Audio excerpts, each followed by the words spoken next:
I recommend that anybody that has an innovative solution, they apply for the Solutions Award. Even myself being so entrenched with this technology, just filling out the form on its own. What are the top 3 benefits a user would get from this? Even if you don't win, just the process of going through the selection process and filling out the questionnaire really gets to the roots of why you'd even need to create this product.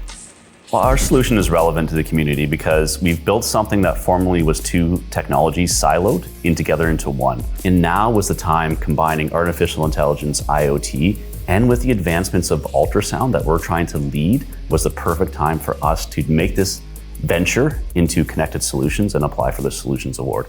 So what's most exciting about the award is it has to be the recognition from our end users.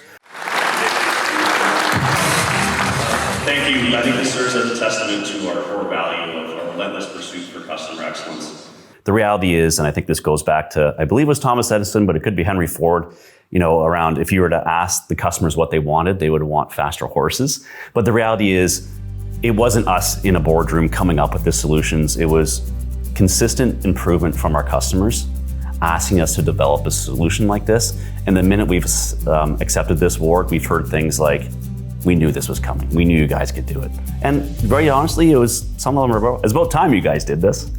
In fact, winning this award did bring more people down to our exhibit booth and say, hey, I'm just coming to talk because I saw you won this award.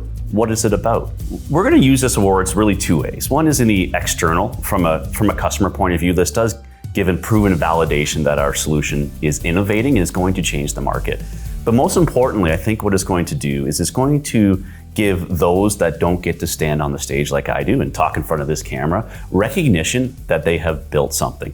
So I do want to put a lot of focus onto those that don't travel, that don't have a spotlight on them, that know every nut and bolt, dot, code in the system. Those are the unsung heroes. They're a lot like the maintenance workers that happen in our factories every day that are turning the wrenches, stopping equipment from failing. It's often those people above them that get the credit, and it's no different in this. It's those people that truly made this product come to life, from engineering to marketing to even operations, those shipping the product out the doors. Those are the unsung heroes.